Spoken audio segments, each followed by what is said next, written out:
Hi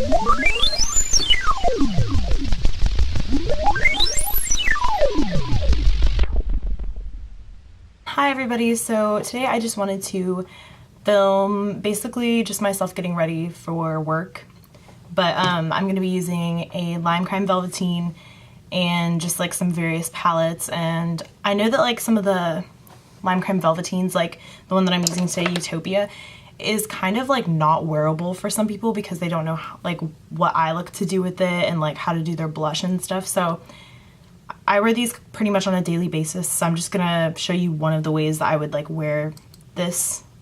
So hopefully it's not weird that I'm not doing a voiceover, but I just thought I would try to talk through.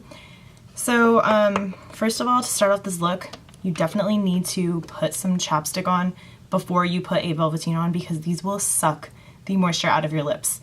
They stay all day, they look great, but you will have no moisture in your lips. So first, just gonna apply some lip balm, and this is just Burt's Bees.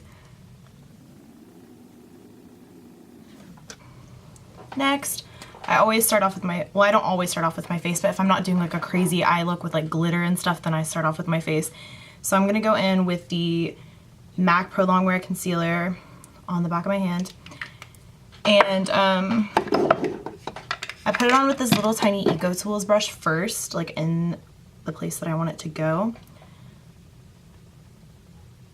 which is right around there, and I go in a V to like lift this entire area because I have pretty bad under eye bags, so this will just bring light to that area and make it look less puffy.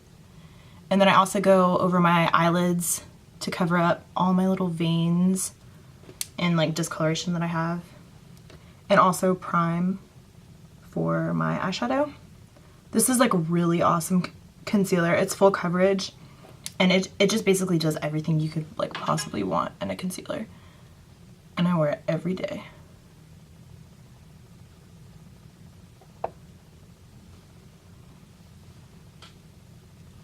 Okay, so once I've got that all on, then I'm going to, okay, I don't do my makeup in the bathroom, so I just have a water bottle sitting right here. So then I dampen this beauty blender. Please don't judge me. Okay, once that guy's damp, then I just blend this all in with the smaller side of it. And this prevents any creasing, and it looks just basically like my skin after I've blended it out. Like you can't tell which part is a concealer and which part is my skin when I have my foundation on, not just by itself, but. And it also just picks up like the excess product that you might have on there. Okay, so once that is blended out, the foundation that I'm gonna use today is the YSL Fusion Ink Foundation, and I just bought this, so I'm kind of like feeling it out. But I mean, like, I feel pretty cool because it's YSL and it was $60, so I want to like it. But like, so far I do like it, but I feel like I'm just kind of like gonna make myself like it even if I don't, because I spent $60 on it. You feel? So it has this dove's foot. I don't know if that's what this is called, but I've heard people say that. Dove's foot applicator. So I basically just like swipe that on the back of my hand because I don't know how to use this really. And then I'm just gonna go in with a crown stippling brush. And I still have some Pro Longwear like on my hand, so I just kind of like mix it all in so I don't waste any. And then I just like buff it in like that. The lady said at Sephora that you should use this with your hands, but I hate applying foundation with my hands because I feel like it gets really like splotchy and gross. So I choose to use this brush instead. It's not like a full coverage foundation, so definitely do not use a beauty blender because it'll just soak up all the product and not even leave any for your face. But a stippling brush does pretty good at not wasting any of your product. It feels like velvet, like it's really nice. It doesn't cover up like all of my imperfections, but I don't really care. I hate full coverage foundation. It feels so gross, and like it settles in my creases, and I'm not even like an old person, so I don't really need things making me look like I have wrinkles when I don't even have any yet.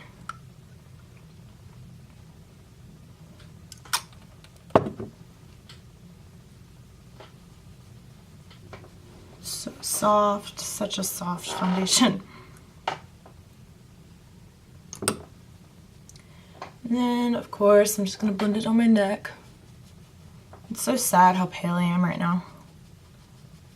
Okay, so I know there's some stuff still showing, but that's kind of the way I like it. I don't want to be, you know, cake face or anything.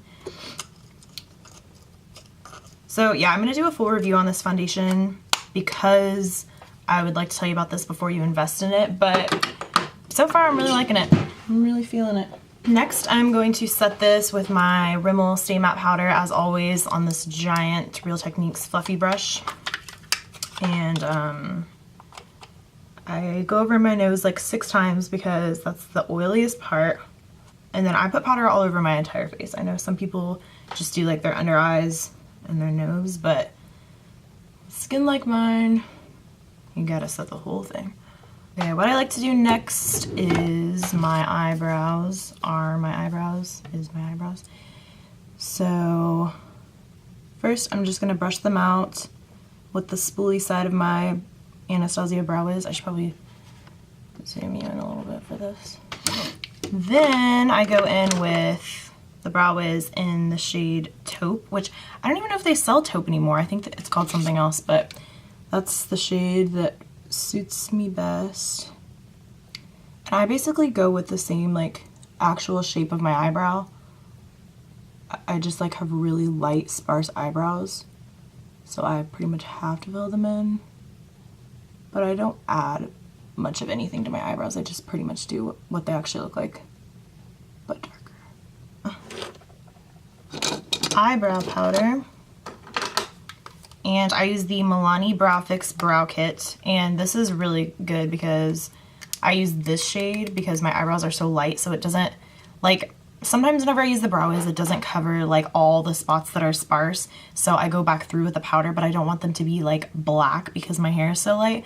So this is like a really light powder, and it just kind of like fills in the little tiny spots that the Brow Wiz didn't get. So I really enjoy this powder, and it makes my eyebrows stay all day long. Like, I'll go to the gym, I'll go to work and run tacos all day, and like my eyebrows are still perfectly on. Okay, then to set all that, I go in with the Gimme Brow, and I think it's in the shade light medium, yeah. And it has this super tiny brush, and these are kind of weird because like whenever you have a colored brow gel, I feel like it's really easy to just like knock your face, like whenever you're doing mascara and then you have like a giant eyebrow gel glob. So I like really scrape off the excess because I do not want to have to put concealer over that every morning. And then I just brush them through in the shape that I want them to be in.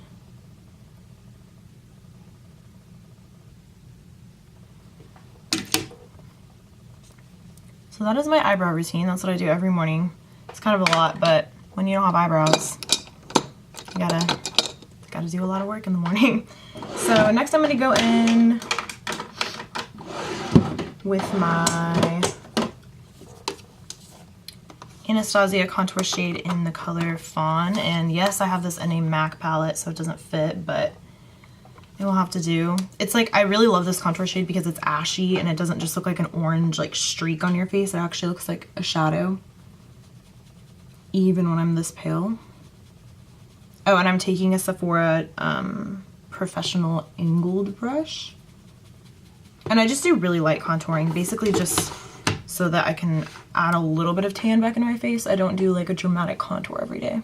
I used to use my Ita brush every morning to contour, but I feel like it is so hard to blend with that brush. Like, it is ridiculous how sharp your contour is with that. I don't even know how people, like an average person, can do that. Like, I'm really into makeup and I practice all the time, and it's pretty difficult for me to do. So I don't know how like just like the average woman who like doesn't even care about makeup is using that brush.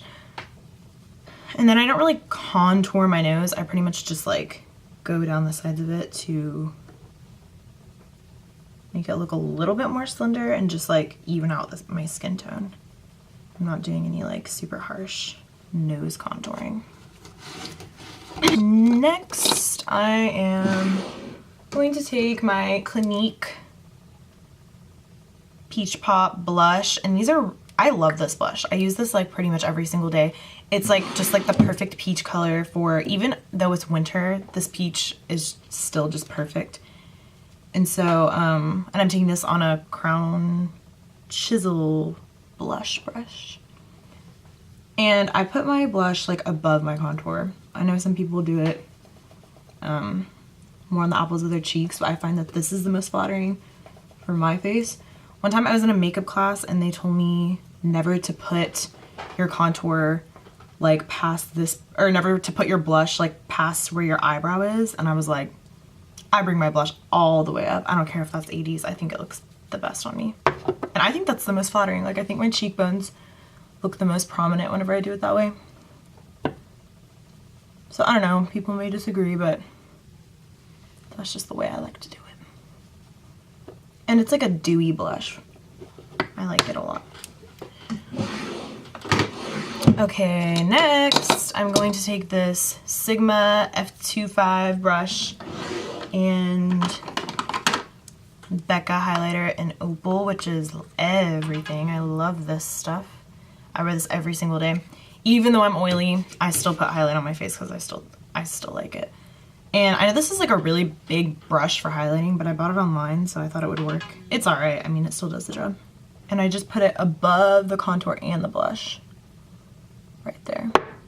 And then I also just dab it on my Cupid's bow.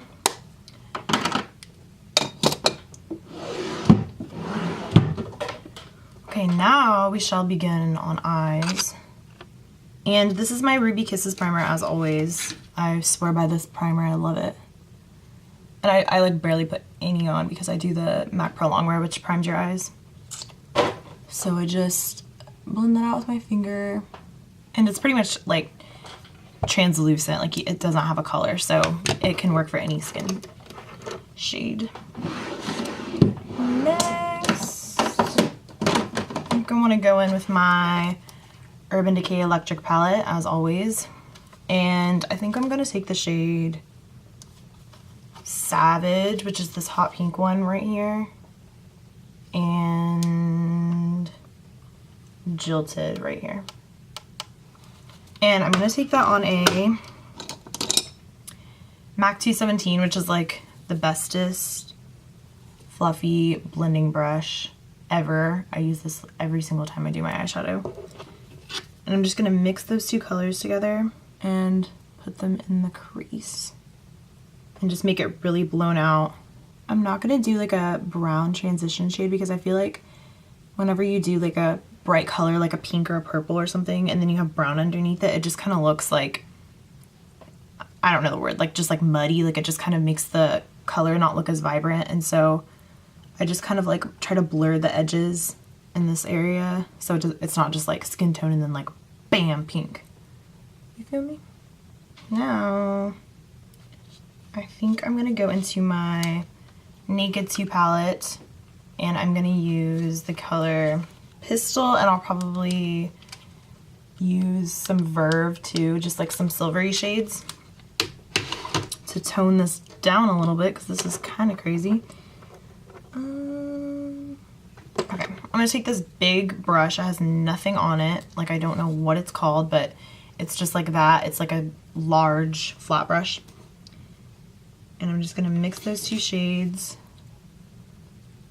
and just cover my eyelid a little bit past my crease because I have such a, yeah, a little bit past my crease because my lid is so tiny. So I always kind of exaggerate that. Okay, so I think to make this little look a little bit more, like put a little bit more depth in my crease, I think I'm going to go in with Urban from